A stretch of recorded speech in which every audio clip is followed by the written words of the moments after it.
afternoon. Good afternoon. The combined meeting of the Montgomery County Board of Education is now called to order. We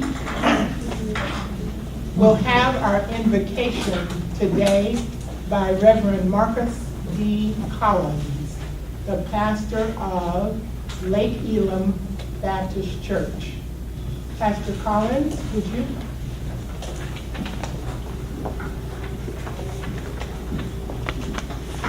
We will pray. Lord, there are so many names that we can call you tonight that accurately describes who you are. Lord, we can call you Jehovah. We can call you Elohim. Lord, we choose to call you our Father tonight because as Father, you care for us and you have unlimited resources to meet all of our needs. Lord, we thank you for another day. We thank you for another opportunity to experience your love, your kindness, and your mercy. Now, Lord, we invite you to be in our presence tonight. Lord, I pray that you would consume this board, this room of leaders with wisdom, with knowledge, and with understanding. Lord, help them to make decisions that are beneficial for this city. And Lord, I ask that you would help us tonight to do justice, to love mercy, and to continue to walk humbly before you, our God. It's in Jesus' name we pray. Amen. Amen. Reverend Collins, thank you very much. We do have a quorum. May I have a motion to approve the agenda? The amended agenda. Madam President, we're going to add to it then? Oh, I'm sorry. I need to add to the agenda, and where would that go? Consider for approval? Consider for information. We will add 6, E as in Edward, our district map with school locations for discussion among the board. District maps and school locations. Madam President, I move that we accept the revised agenda with the new addendum of 6E for district maps and school locations. I second.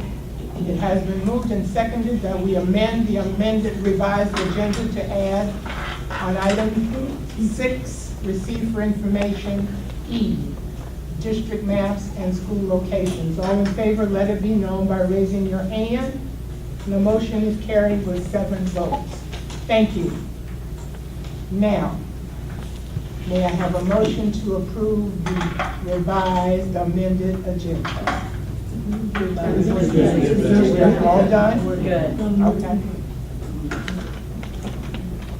Ms. K.T. Brown for her public comments. Is Ms. Brown here? Okay, I'm sorry.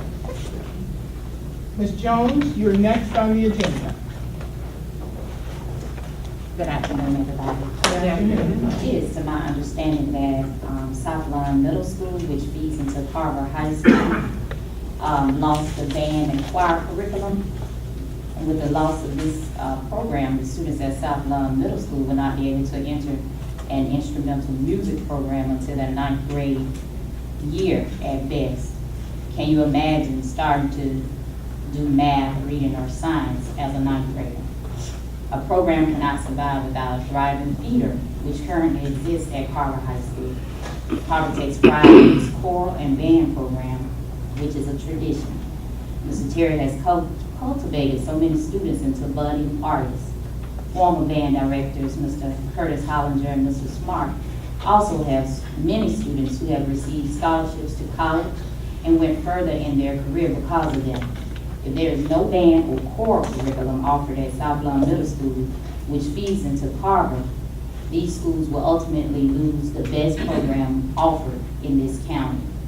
If there is no band or choir at Carver, the participation at football games will also be affected because many people will stop attending games. We believe that these young people and all students in Montgomery deserve access to quality music education in their schools. I have a petition here, and the online petition will be emailed to you which students and adults have signed asking that you all reconsider band and choir at South Lawn Middle School, because I think it's very imperative to the children as far as with their structure. And it just teaches them to appreciate the arts. So if you would, this is the petition, and then the other online petition will be emailed to you all. this Okay. evening. Ms. Jones, I don't think any of us would disagree with you, and we will do what we can. And if you'll let us know if it's a funding issue, if we need It's to, always a funding issue. just let us know Okay. what we need to do as a community to try to, if we need a teacher or whatever, to raise some money or whatever. And it has to be bigger than that. It has to be a community effort. But we appreciate you for what you're suggesting. We support what you're saying. All of us support it. We want our kids to have as much as we can get for them. But funds make a difference. So we are working on it. We will continue to work on it. Okay. And thank you for your interest in helping us. Okay. So, I too would just like to respond to that. I appreciate your caring about the students, and you're absolutely right in that fine arts across the district, not just at South Lawn and Carver, are truly important, because everybody knows, and the research proves right here in Montgomery, that fine arts are a catalyst to academic achievement for our students. This is knowledge that we have, and we are indeed working on that. And for a point of clarification, the curriculum has not been removed. Student interest is not where it once was, and we definitely need to revitalize that across the district. There are so many components that are related to the fact that students are not engaged. And I won't list all of those right now, but we're very aware of the remarks that you're making, not necessarily specific to that school, but including that school, because it's a district-wide situation that we're dealing with. And we do offer, we hope that the community, our constituents, would stay involved with us as we try to improve all of our programs for our students. Thank you again for that. Thank you. There were no persons signed up for citizens' comments, so we'll move to item number 6, which is received for information. Mr. Glover.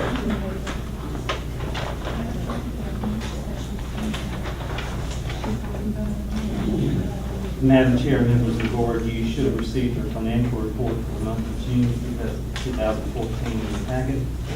This is, of course, the 9th month of the fiscal year, so we're 3/4 of the way through this fiscal year 2014.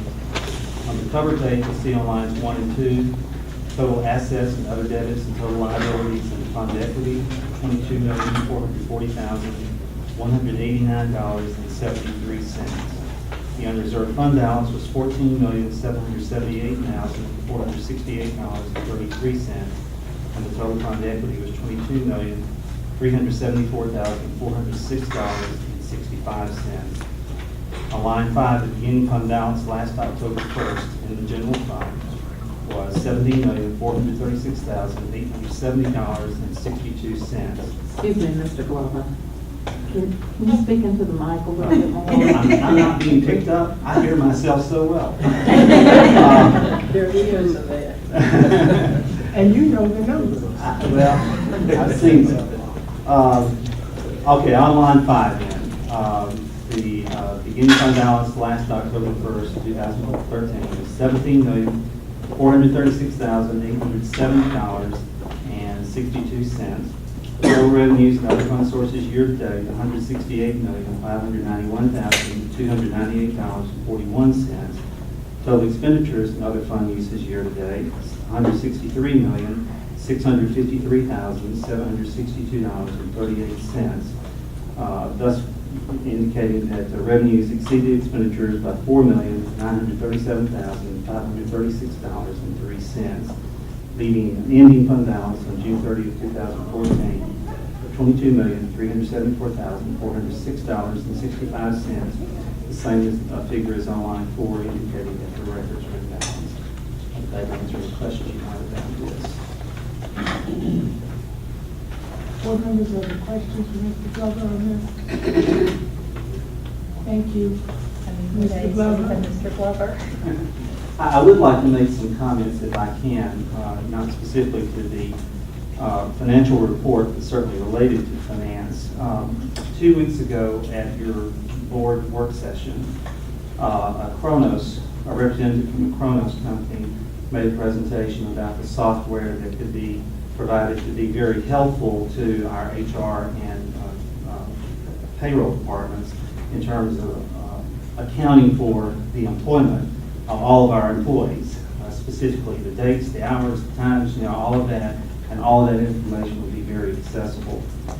As part of that conversation, one of the things that was discussed was unemployment compensation. So let me just talk to you a little bit about that. Ms. Wooden and I have talked a good bit about it, and as she indicated to you 2 weeks ago, it is a complicated, time-consuming issue for payroll to deal with, and it always has been. And with the software or lack of software that we have now, the way we process payroll, we don't have the detailed information that would be helpful to have to immediately give the information in response to these forms that come from unemployment compensation or from the Department of Labor. One of the, a couple of the numbers that were thrown out was this. One of them was that for the quarter ending December 31st, 2013, and that would have been for October, November, and December 2013, that claims paid out were $134,000. And then the second figure was for the claims that were paid out for the March quarter, the January, February, March quarter of 2014. Those were $76,000. And that is true. And that would lead us to believe that we had a huge drop in claims for a variety of reasons, whatever those were. And part of them were indeed, I think, because our payroll department is trying to be more responsive to the things they're receiving from the Department of Labor. But we also looked at a couple of years of history of those claims. If you were to go back to December 31st, 2012, a year earlier, the claims for that quarter were 101,000. I'm rounding off here, but 101,000. The next quarter, March 13, they were 46,000. A similar big drop from the December quarter to the March quarter. And interestingly, in June of 2013, that quarter, it was only 13,000. In the September quarter, it was 48,000. Then we get back to the 134,000 in December. And so there's a huge fluctuation in the claims that are being paid out by the Department of Labor for unemployment compensation claims. We talked to the Department of Labor, and the best understanding we have right now, and the folks we talked to, is that it's just very complicated, and we would have to talk to some more people and spend a lot more time understanding how they process that. But this we do know. We do know that a few years ago, when the economy tanked and we hit proration from the state, not only $37 million plus in proration, actual proration over a few years, but that was even after the state was already reducing their budgets each year. So it was a huge drop. That meant that Montgomery Public Schools, along with most school systems throughout the state, were eliminating positions. And by eliminating positions, people were losing their jobs. And a lot of those people, of course, then applied for unemployment compensation.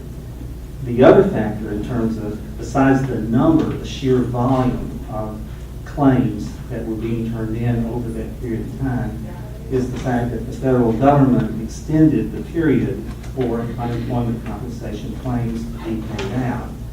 Typically, it would be a 26-week period, 6 months, and I think they extended that to well over a year. I'm not exactly sure. Someone gave to us like 99 months. I think that was sort of a little too far-fetched, but certainly a longer period of time than the normal 6 months. So those two factors themselves were the two big factors in our unemployment claims and payments increasing, and, you know, for the number of people and for the period of time for which they were being paid. Another way to measure unemployment compensation is the rate that the Department of Labor sets for employers to contribute based on the gross pay of employees. In fiscal year 13, last year, that rate was 0.45%, probably the highest it's been maybe ever, but again, it was reflective of all of the claims that were being paid out over those years where we had such a reduction in employees. This current year, fiscal year 14, the rate dropped to 0.25%, and the rate set for next year is going to be 0.16%.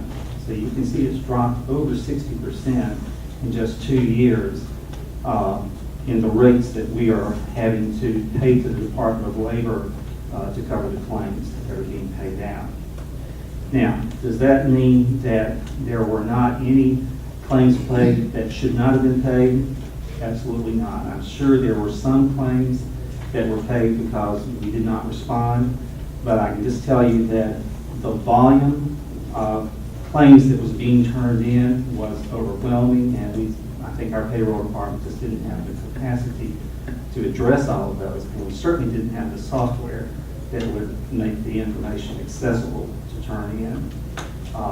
The payroll department now, Ms. Wooden and her staff have made this a point of focus to really address this, and Pam has spent even Fridays this summer dealing with the Department of Labor on these hearings that they've had, and so it's taking a huge amount of time and effort, but it's certainly something that will pay off.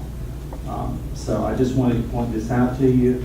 The Chronos software would be a tremendous help. We do hope we can find some funding for that, perhaps through our bond issue money. I know that it was referenced by the Chronos representative that he had spoken to me in prior time, and that's what I had talked to him about, is that we may have some bond money that might be able to be used to purchase this, but of course we'll have to prioritize the amount of bond money we have and what those most important needs are and how to use that. But that may be a possibility. Mr. Glover, were you given an opportunity to speak to Josh Moon at all as CFO before he put the article that he put in the paper, because it was very misleading? Well, he contacted Mr. Salter, and Mr. Salter contacted Ms. Wooden, and Ms. Wooden and Mr. Salter did respond to him and gave him some information that unfortunately was not reflected in the article. He ignored it. He didn't use it. Matter of fact, I called, I believe, you, and Tom, did I speak to you on that? No, I talked to you about that. We were supposed to, we didn't address that, but then when we look at the taxes, as far as unemployment taxes, they, all business pay a certain ship anyone for unemployment taxes. Now, the thing with respect to the Cosmos, now, it was my understanding. Chronos. Cosmos.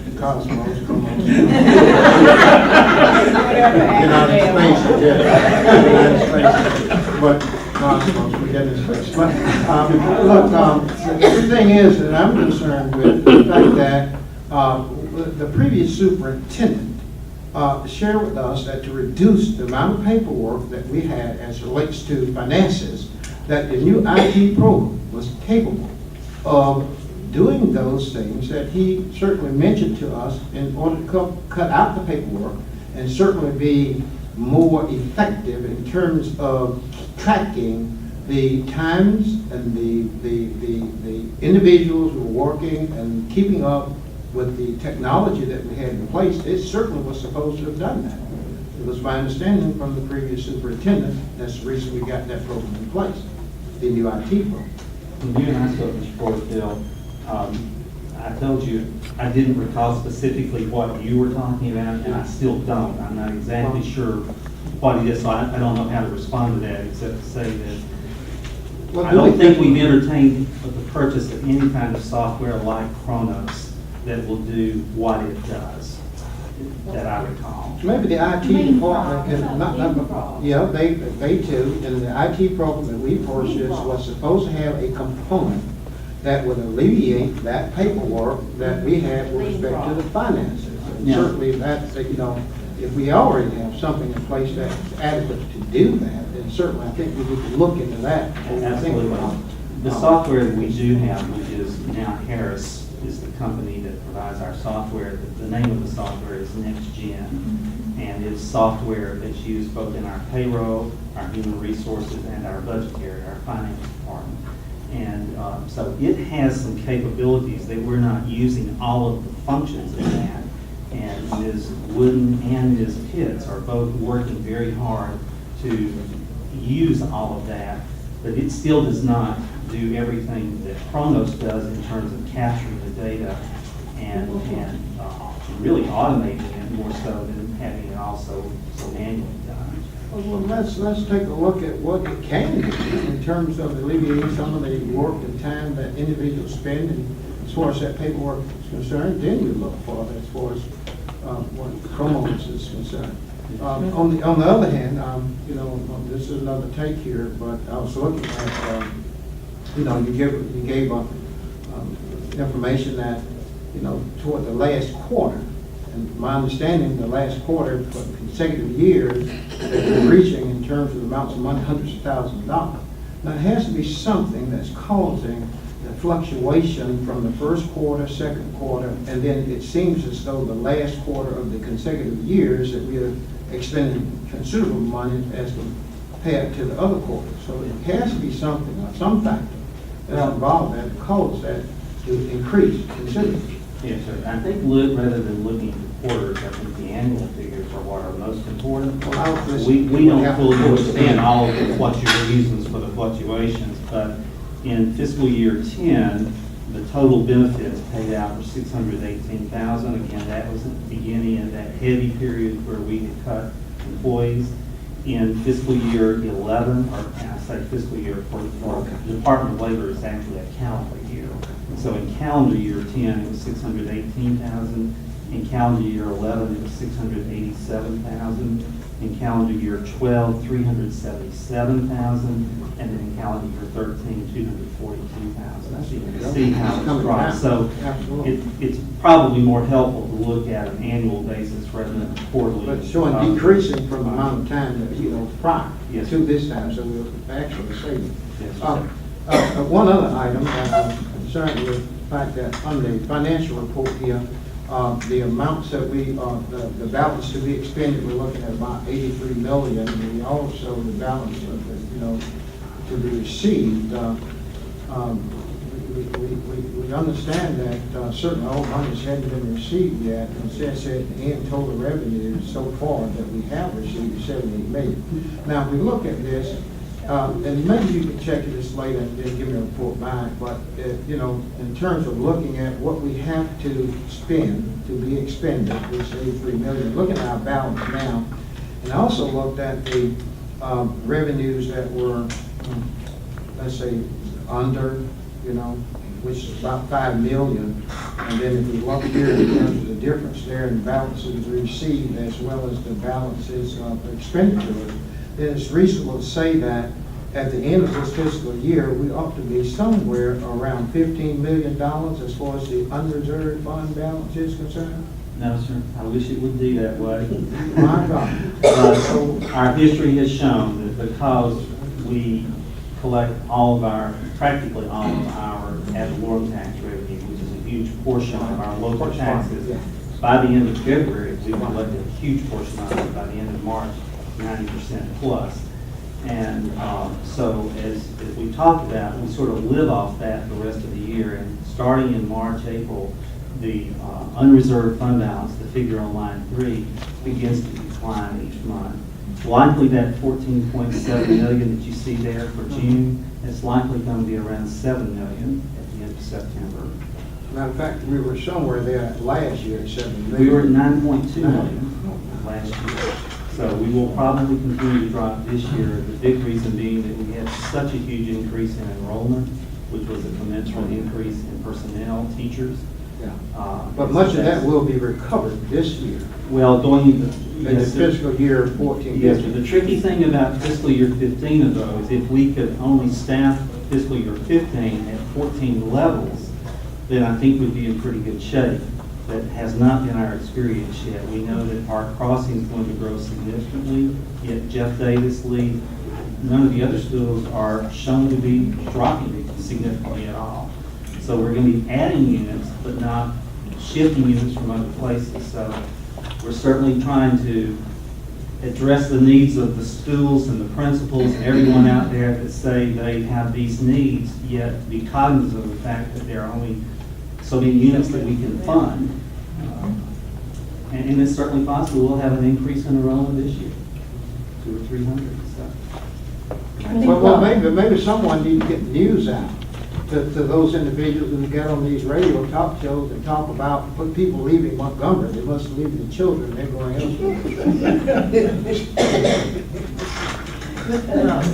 My concern is that I can understand that your department being overwhelmed with unemployment compensation claims, but do you not have a person that's dedicated to complete, because you can't be unresponsive to those claims that come in. You have to respond to those claims. Well, the payroll department handles them the best they can, is the best I can say. Ms. Wooden has assumed full responsibility in trying to utilize her staff, and that's why I said she has dedicated a huge amount of time, personal time, related to addressing this. But we only have so many folks in the payroll department, and that's another reason why Chronos, not only would it give us better information, more accessible, it automates so many things for all of the schools, but it also helps our payroll department to give greater attention to other things that need attention. So what was the price of Chronos? Well, I listened to the tape, I was not here, I'm sorry. But that was not all of this. I think the figure was 300,000 initially. Right. I don't think we've gotten a figure for a full-blown version of that. Because we were just talking about pilots to start, you know? Yeah. And let me just applaud Ms. Wooten for her work in responding to the Yes. Unemployment Compensation Office. We Yes. really appreciate that. It says in our board minutes, if we were to go back, there's a good analysis of everything that went on, just for board members to know. Thank you. And it has also, it says here, the cost of implication is $300,000. That's about $5.50 per employees annually, so. That's right. Well, actually, I think because I listened to that, I think the 550 would translate probably closer to 20 to 25,000 on an annual basis every year for the software, just the maintenance charges. That would not be the initial cost of purchasing the software. Well, you And all the know you all equipment's have a to huge us anyway, so we've talked about this, what a minute. And you all just do all of the paperwork and whatever, and then just bring it back to us to make a decision, because Chronos is definitely something that we need, even if we have to start with finance and move to central office and then branch out, Well, and I agree, Ms. Byers. Mr. Dean said this after that last meeting, it may save us money in the long run. And it may be one of those things that we just need to bite a bullet, kind of, in our homes, we do that too, where you've got to do certain things and you do it. It's a priority because you know that you're going to be saving money. So I would just encourage us to figure out a way. Are there other questions for Mr. Glover? Thank you, Mr. Glover, we appreciate that information. I would Yes, like to sir. make a point of clarification. Yes, sir. I had the opportunity last week to visit over at Cobble, and we want to thank Ms. Hines for that rainforest and what they're doing to our children in this district. It's an amazing program that she had. And I just want to say, we appreciate you and all you do for my government school system. Appreciate it. Thank you, Mr. Porter. Thank you, Ms. Sykes. The next item on the agenda is the grading, promotion, retention procedures. Ms. McLaurin, Ms. Hatch. Okay. The biggest change about this handbook is last year we published, the Instructional Support Services published 3 different books. We did the Grading, Promotion, and Retention Handbook, the grading credit recovery handbook, and then the RTI manual as well. Those three have been condensed into one document this year. And that's the biggest change of it. I was just going to briefly go through the major things that our committee suggested, and those changes that were made mostly were in the grading, promotion, and retention handbook. Of course, the new logo and the mission and vision statement were updated. But if you turn to page 3 in the handbook that you were given, under grading, that language was changed. Last year it said may be retained. This year it says will be, and that is to reflect our school policy. The policy says that the students will be retained if they miss more than 10 unexcused absences for K-8. So we changed that language so that it reflects exactly what the school policy says. We also, the committee agreed to add in that the teacher would document that a review of the student's performance in formal intervention have been completed. That was something that was expected but not put in writing. So we put Where that. are you, Christie? On page 3 still, on the very bottom of page 3. Okay, thank you. B, Yes, 3B. That was added, that's new. Okay, thank you. And that's to have the documentation that the student did, all of those intervention strategies did occur on that failing student. This would be incorporated with RTI? Yes, Okay. yes. We added in, if you turn to page 4, under I, another major change was that some language was added to that because we had to address some specific issues with teachers allowing students to make up work that had unexcused absences. So we added it in here that the teachers would not allow students to make up work given on days where an unexcused absence is marked in the grade book. And the way that INL works is that it automatically, if it's an unexcused absence, it automatically assigns a 0. But we had an issue with some teachers still giving the makeup work and trying to work around that unexcused absence. So that was added in. Then, let's see. That's the major part in the beginning of the book. Flipping on over to page 18, that's where the credit recovery part comes in. What page? Page 18. And this is more in line with what the State Department they approved for a credit recovery program. Last year it had some language of grade recovery in there, but the State Department has approved the credit recovery program. And the grade recovery is really based more on student need, and it's going to be teacher-driven in the classroom under RTI, and using those instructional strategies and differentiated teaching. So that language this language is more in line with the State Department recommendations. Ms. Hatch, Yes.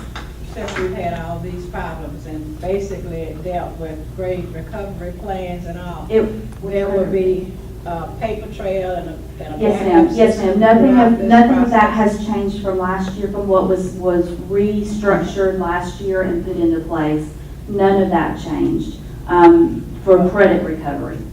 Okay, well, what I'm thinking, some of the criticisms were that we didn't have documentation to prove, so if none of this has changed, what can you tell me that we will be doing that we haven't been doing, so that if we're called on the carpet again about this, what would be your response? Well, everything that was restructured last year is still that it puts in place all of the documentation and all of the oversight. That is going to continue this year with the same procedures. With the, and if you flip over to page 22, on the bottom of it where it says forms available, all of those failure reports are still in place. The The application process is still the same for credit recovery.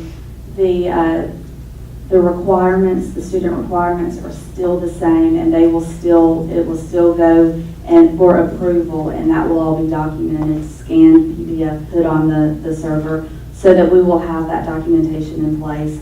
The reported, the grade that was of concern, that report, that grade report is still, that procedure is still in place with, same as last year, requiring all the signatures of everyone involved in it. And none of that will go on the transcript without all of those signatures being in place, and the failure reports. And what's great is that the program that we're using, Compass Learning, they have made some major updates to their program where the grade weighting issue that follows in line with our procedures, the 65-35, the major, minor, they were able to, the teachers each have an individual grade book online. They can print progress reports at any time. Everything is trackable electronically now. So all of that insurance is in place. Okay, so with this, then we can be assured that our grading with respect to policies, retention, as well as its grade recovery will be systemic and systematic throughout this district. Correct. Moving on to the RTI plan, which begins on page 23. Is the introduction, and then on page 24. This was a thick handbook last year full of forms.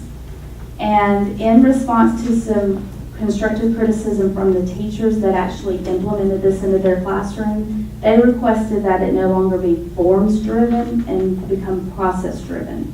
So that's what, this has become more of a process instead of a book of forms that they fill out for the students. The forms are still available on the intranet, but we're focusing more on this process of teaching and really focusing on implementing Tier 1 instruction, good Tier 1 instruction for all students that should realign the need for Tier 2 and Tier 3 intervention strategies. So that was the main change from that. Really focusing on the process of good teaching, then all of those forms that the teachers, you still have to have that documentation, but it's not all about the forms, it's about good teaching for the students. So that was a big shift in RTI. Next, moving on to page 38, and that's the elementary portion. And then on page 38, the big change is under number 3 and number 4. Before, for music, PE, technology, visual arts, conduct, for those, the teachers would assign a grade 1, 2, 3, 4, 5. And that was not what the teachers were able to keep in their grade book. So they would have a grade in their grade book, and then they would have to go and do a direct entry of 1, 2, 3, 4, 5. So the two didn't necessarily mesh. And we've been running error reports to ensure that the grade on the report card matches the grade in their grade book. And that always caused a problem. So the committee agreed and felt that it would be better for the principals, better for the teachers, better for everyone if they go to the same grading scale for these courses that they use in the academic courses. So instead of the 1, 2, 3, 4, 5, they will have a grade from up to 100. The kindergarten didn't change. It makes sense that the kindergarten did not change. That grading scale is the same for kindergarten. What is it? Remind me, Christine. For kindergarten, it's the excellent, E for excellent, That's right. G for good. Yeah, we kept that for the kindergartners. No. Can't give them grades for the whole. If you'll flip on over to page 42, that's another big change. And this is in the high school portion. Nothing changed on this for the middle school or elementary. They're on letter C. The high school principals wholeheartedly supported this. They wanted, in order to go from ninth grade to 10th grade or 10th grade to 11th grade, before they had to pass English, science, history, and an elective. They felt very strongly that the students needed to pass all 4 cores in order to truly move on to the next grade level. Because with the graduation requirements, they have to pass all 4 anyway each year, and for math, science, social studies, history, social studies, science. So that made sense for them to have to pass those 4 cores in order to move up. And they also added that 1 elective credit because those are required for graduation. So you're not a senior with so few, or a 9th grader with 20 credits, but you're 20 classes, but you don't have all of your credits. So that helps to progress them in a more smooth manner. Next on page 45. Yes. Looking at B here on 42, it's my concern. Semester examinations be given in all courses. And the student's going to receive a numerical grade on the examination, but it states here that the numerical average for each of the 2 quarters and the numerical grade on the examination using the formula 40, 40, 20. That is for the semester, to get a semester average. First 9 weeks is 40%, second 9 weeks is 40%, and then the semester exam is 20%. Now that, and you average that those. clears. That is my concern. Now I understand. Thank you very much. On page 45, those were the diploma options. That was really just reformatted and updated to match what the State Department has. And then lastly, on page 47 and 48, those diploma pathways for special education students, those were added in. They were not previously in this handbook.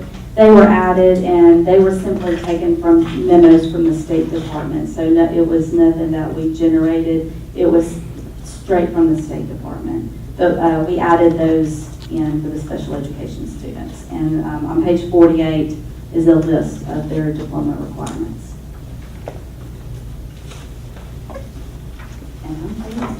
Did y'all have any other questions? You did have one. Thank you, Ms. Hines. Good job. The next item, community eligible provision of the Healthy Hunger-Free Kids Act. Mr. Bowden.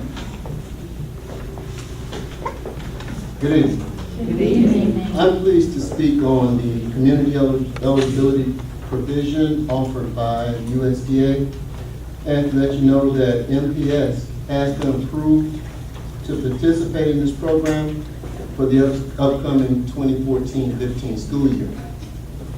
What this means to the community is that each student enrolled in Montgomery Public Schools can receive a reimbursable meal, and that's a breakfast as well as a lunch at no charge to the child, and that's regardless of their financial status or last year's status of eating.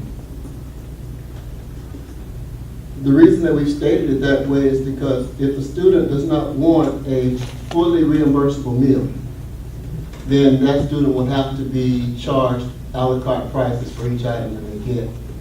So as long as they receive a reimbursable meal, it will be free, because that is the agreement that we put together with the state, that each child we will offer them or serve them a reimbursable meal.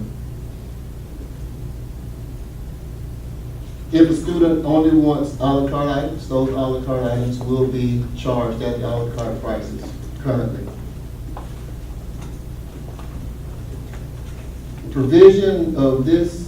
The purpose of this provision is to increase participation of the school national lunch program to allow children to get as many of the daily required nutrients and vitamins as possible.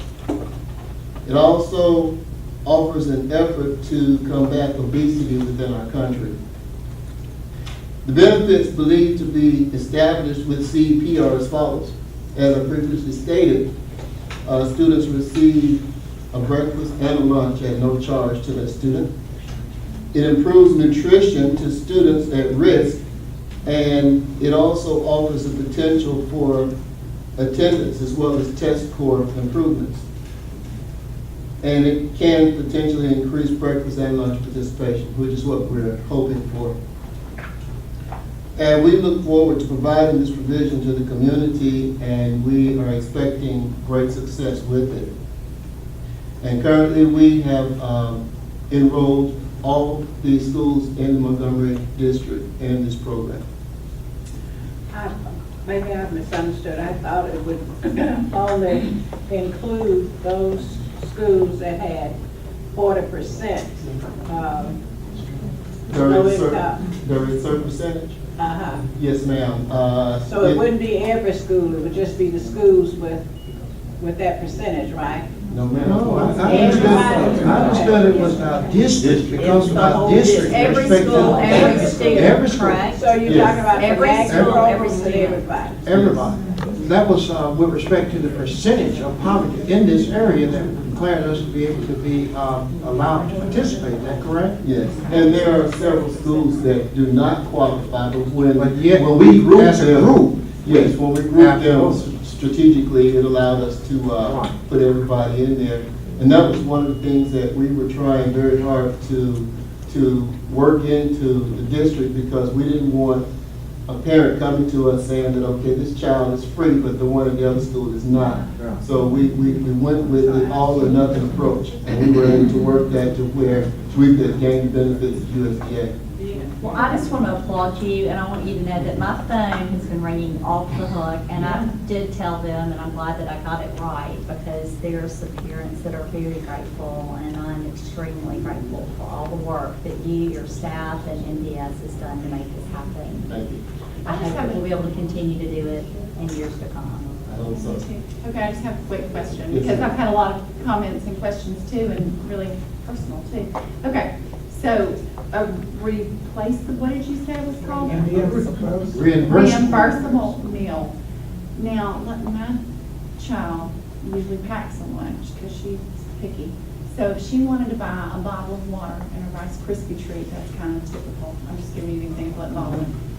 Would I still be putting money in her account for those items, or how does that work? Yes, ma'am. That would be Yes, all. those are considered à la carte items. Okay, so we'll still have lunch numbers and for all of our students, Yes, ma'am. and And that's Still actually put how money the in. students will be identified by their student ID number. okay. Val, I'm certainly happy about this. I can remember when I was teaching, the number of 50 cents, dollars, and quarters that I expended, I think we teach them. That includes your teacher. That includes the teacher. Teachers still have to pay. I'm speaking of everything. So you still would be. Well, no, children, I had to expend, give children. okay. Right, that's what I was thinking. Expend. Yeah. I mean, Not mine spend, borrow expend. money. Yeah. So no more borrowing from the school Amen, no more secretary. borrowing from the teachers now, you know. That'll save them some money. So all of the kids can get the food That's At no great. charge. at Oh, and no no charge, charge. as long as they eat the entire meal. As long as they They don't have receive. Receive, they're not gonna watch that, Take just the gonna eat the take the entire entire meal. meal. Yes, If they the entire meal. decide to be picky, then it's a la carte. Somebody to make my So, grandbaby eat. So they take it Yeah. all or nothing. That's right, and They get- so, well, that's what it's about. when will we know if this is just for this, 2014-15 school year? How will we know if we can do it after that? Is there a certain time period? Well, at the end of the school year, we have the option to go in and disenroll from the program, or to enroll in it for the upcoming year. Okay, so, And we only went for the first year because the program is new. A lot of the bugs haven't been worked out of it, but from all the research and work that we've done and talking with the state, that it is advantageous for us to do it. sure. Yeah. I would do this fast, I had to make mine She and Isabella are allowed. We're working on those. Other questions from the board? Thank you so Thank you, much. Mrs. Thank Brown. you, thank you, thank you. Mr. Dodson? Good evening. Good evening. A while back, we spoke with you all regarding the Breaker project. We started at the beginning of the summer. We were in a rush to get that done. We realized that there were some things that needed to be done. We started phase 1 last year. We jumped into phase 2 this year. We want to kind of give you an update because it's a major undertaking. We want to make sure that we finish in time for school to open because we had so much to do. At this point, we want to give you an update, but we also want to say we have good news, we have bad news. The good news is we're probably going to be ready to go August 4th. That's the good news. The bad news is just like anytime you're doing renovations anywhere at your house or whatever, as you begin to dig in, you find other things that are wrong, that you've got to mitigate, or either you've just messed up your investment that you put in it. And so we found some of those things, and I think Superintendent Allen sent a memo out to you all kind of identifying that. What we want to do now is to clarify, so to do that, I have the civil engineer for the project, Stephen Speaks. Steve, you'll come up and update us if you will. Sure. Thanks, Donald. Good evening. As y'all recall, back last spring, a few months ago, we came before you, Daryl Skipper and I did talk about this project. It's moving along. The contractors have assured us we're gonna have it operational August the 4th. But in doing the project and working on the project, there were several areas repairs that need to be made. As you might imagine, some of y'all may have driven out there in all this construction. We found additional areas in the asphalt that needed repairs. We did some repairs last summer. Some more areas have shown themselves this summer. For instance, there's a parking lot right behind the primary school that failed on us, and we had to basically replace the whole parking lot. There's several other patches throughout the project. You won't see any of that when the end of the project's finished because we're going to overlay everything, but there was some additional patches. It's about $97,000 in round numbers worth of additional work that had to be done. But it's like anything, we better fix it now because it's going to show itself later. So that's where we are with the additional repairs. And like I said, they're going to have it ready August 4th when the teachers come back. So we did just have a meeting, Donald and I, along with about 30 of the staff and administrators out there this afternoon to update them on the progress of the work. We're going to be sending out all kinds of maps, and I believe they're going to do some media talk as well to give parents directions on how to move through the campus, but it is going to be much more efficient than it has been, and we are excited about that. It is going to work a lot better than it has in the past. So any questions that I might can entertain? Yeah, I have a question. Yes, sir. From my reading of the memo that was sent out concerning this, you're going back and saying the people who did the original work just paved over some areas and didn't do the base work that needed to be done? No, that last summer, because of the time constraints we were under, we went out and the visual areas that were failing in the roadways, you know, there's that big loop around the perimeter of the site. There were several areas that were visibly failing. Asphalt was buckling up, you were rutting in the road. We went out and fixed those last summer. Those areas are fine. It's some other areas have shown themselves within the last calendar year that have also failed, and we've gone out and fixed those areas. So it's additional areas that were not fixed last summer. Why are they failing? Just the pavement buildup and the soil conditions that were under them. There's roughly about 3 inches of asphalt in most places, and there's a lot of moisture in the soils. It's that prairie soil, and when it was built 30, 40 years ago, they're not building it. They didn't build it to the same standards that we're building it today. So what are you doing to fix it? We're coming in, and we're actually coming in with a thicker base material, additional stone, about 6 inches of stone, 6 inches of asphalt with a wearing surface over it, whereas right now you've got about 3 inches of asphalt. So the current service is how old, 30 years old? Something like that. It's as old as the campus is, basically. The campus is really old. That's right. And I think, Stephen, you spoke to it this afternoon. Back when the original was originally built, they didn't do as we do right now. So that's where it's not last that long. They built to the standards of that time? At that time, that's right. There's all kinds of, We do a lot of what we call lime stabilization. You mix lime material into that prairie soil, you put it back down, compact it 12 inches thick. We didn't do that, 30 years ago. We've learned and improved upon our How much was design. expended before? I'm On sorry. paving, how much was expended, how much did we spend to repay? On last year, you talking about last year, right at 400, and I don't have to figure for that, about 400 and over $450,000. But if you call, you budgeted $500,000 for that project.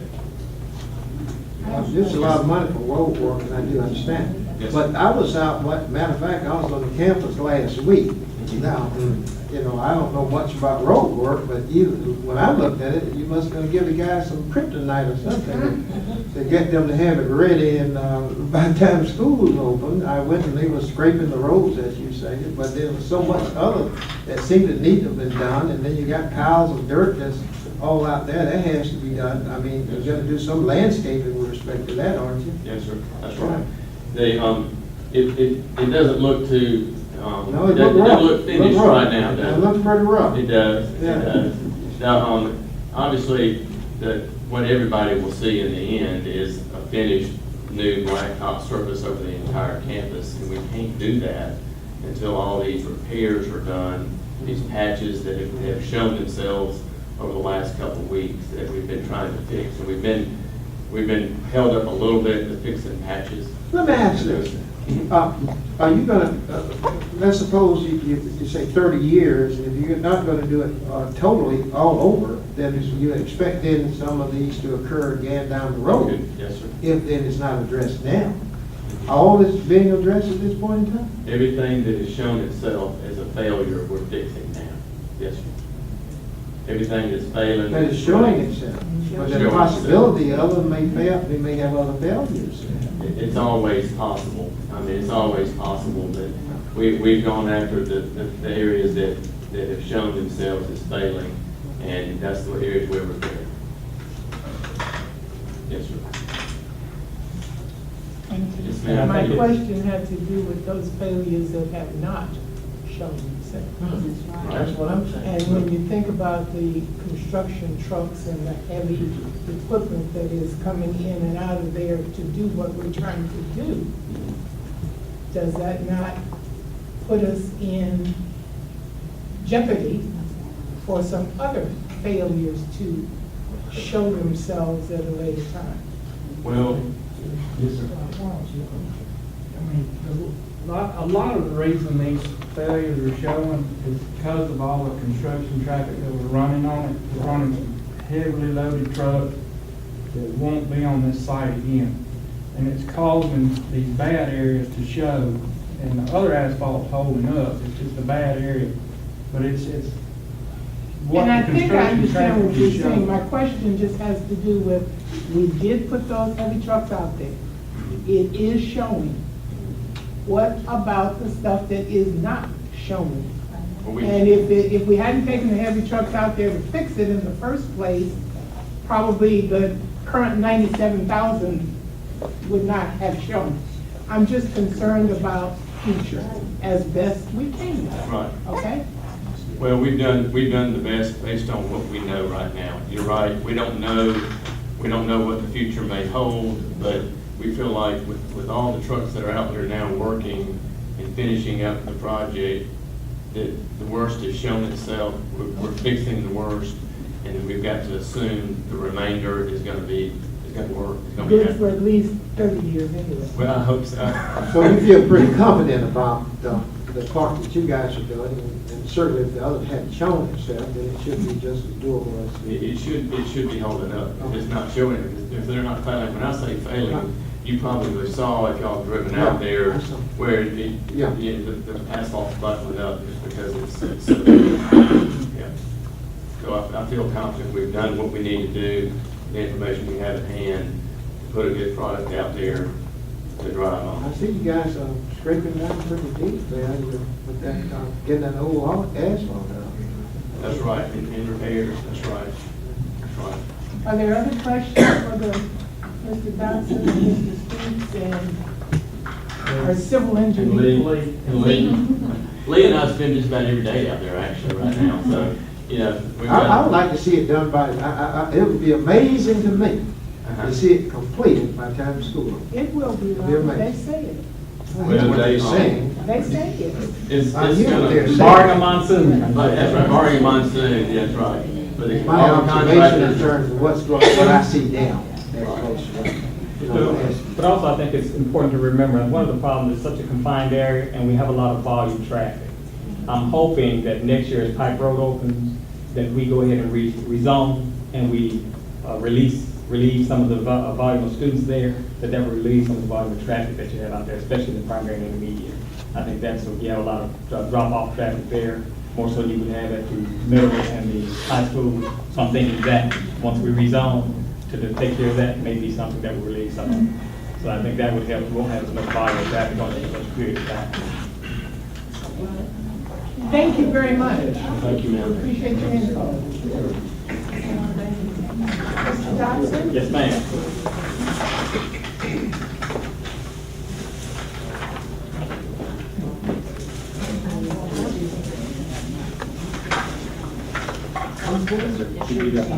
The document that asked for, that asked for, this is one. I'm right, District 1. Seven, 4, 5, Thank you, Ms. Whitney. 6, and 3. What you should have are two maps, Ms. Dawson, that ask for information regarding your zones and the schools within your zone. You actually should have one strictly with your zone, identifying the schools, and also should have a map of the entire district, identifying their zones. I'm also giving you a handout listing those schools. Now, Ms. Dawkins indicated that her concern was the number of schools in each district that was kind of unweighted. If you recall, and I want to ask Attorney Perkins, I want to need her as well. If you recall back when Miles Mayberry, I think, met with you all to redesign your district, and you all had to have similar numbers, because of the population shifts in Montgomery, in order for you to have the same numbers because the population is shifting east, and I'm just using this as an example, for Ms. Briers to probably have the same number of people that Ms. Stokes may have, it would encompass a larger territory. So with that being said, if you're encompassing a larger territory, she's going to encompass more schools. And so Ms. Stokes may have less schools because her area would be smaller, but it would still have the same number of people. And I think therein where we are at this point. There was had discussed with Attorney Perkins a while back relating to could we move some schools around as far as who would be up under each district.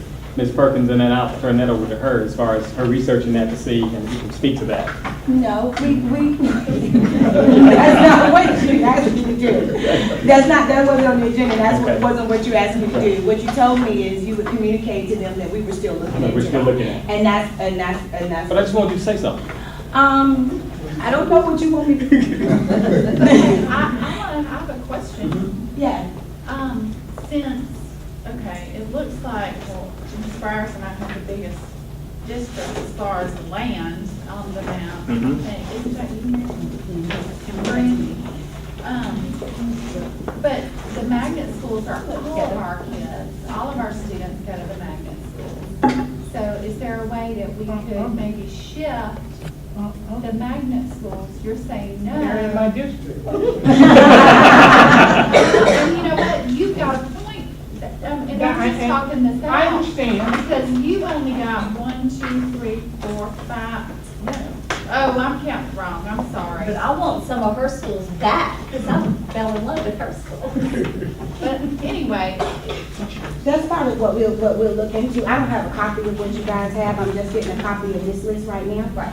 So that's something that I'll research and we'll look into, and I can report back. I can do a confidential memo like I sent out to you guys sometime, or we can report back at another board But meeting. this is all based on trying to let everybody see what's in everybody's district. Ms. Briers made a good point, that she had all of them. And the paperwork shows that. Right. So we have to do something. That's yes on what?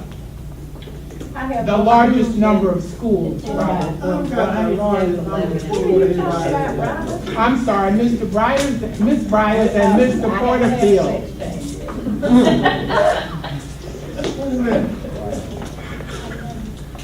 Okay, it's in between the two. Those two. Large amount, so this is Dawkins.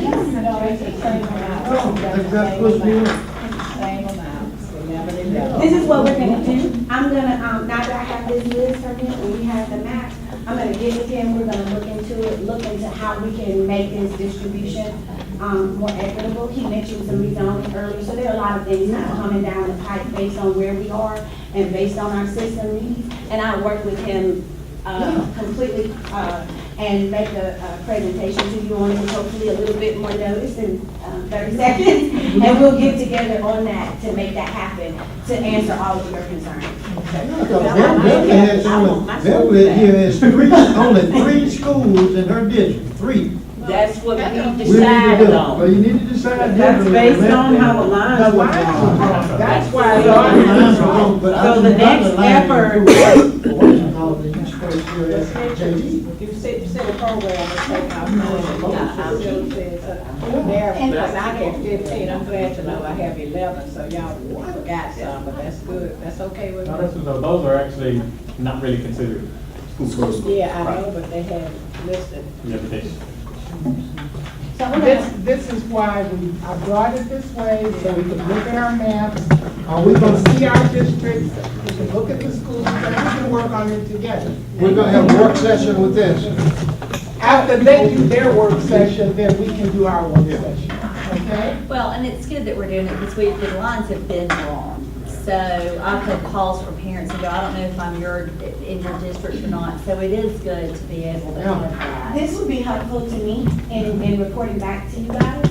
You can just email me a question, like you're saying, I want my schools back. If you're saying, well, hey, I don't have enough. If I can get an idea of what the concerns of each person is, or I can get with Mr. Dotson and we can say, well, hey, we can answer this question and we can meet this need, and we may not be able to meet that one. And I'll have explanations to everybody, based on data and based on the rules and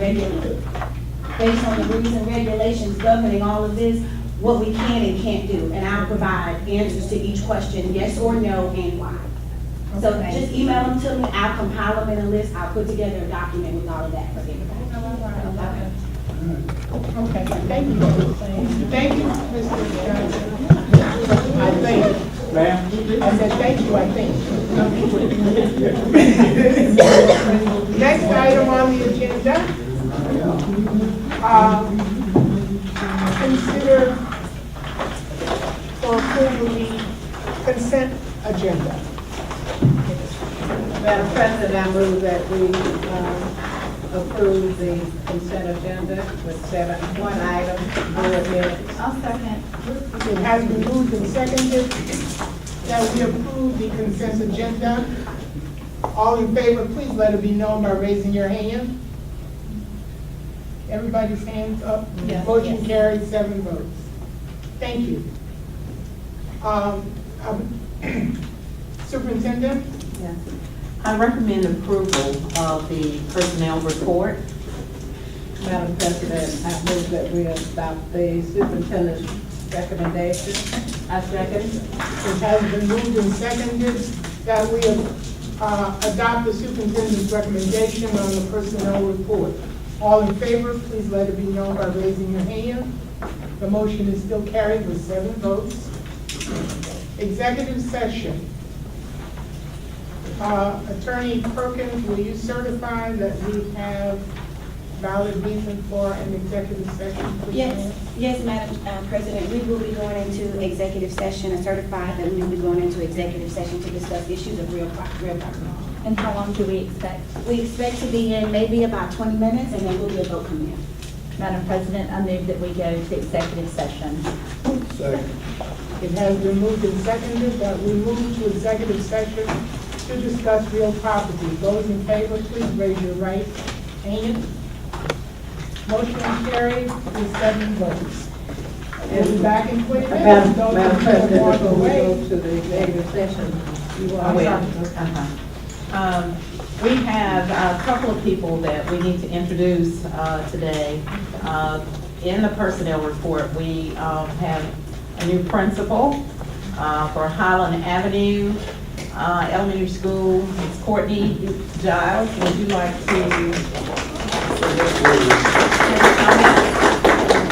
Good evening. First of all, Superintendent Allen, board members, kids, everyone, thank you so much for this opportunity. I'm excited. I'm just thrilled. I also see that we have some of the Highland Avenue team members here tonight. They're supporting me. I didn't even know they were coming. And I want you to know that I'm standing before you tonight pledging to support you in any way that I can. I do feel like the opportunities that I've been afforded with Montgomery Public Schools thus far has adequately prepared me for this opportunity. So not just as an administrator, but an instructional leader and a partner. So I'm looking forward to it. Thank you so much for coming out to support me. And do know that I know that this is my calling. This is not just my career. Failure is not an option. And we're going to continue the path of excellence at Highland Avenue.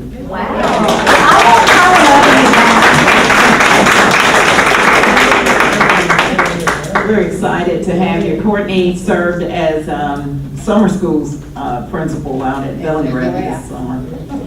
We also have with us Dr. Zacchaeus Bird, who was actually a part of the last personnel report.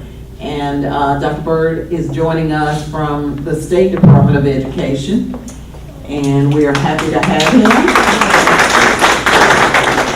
Thank you so much, Superintendent Allen. Please allow me to say that I am honored and privileged to be now a part of the Montgomery Public School System. I truly love this system. My wife and family, we have moved to this area, and coming from Atmore and a small area, we're just so amazed at all of the Walmarts that are here.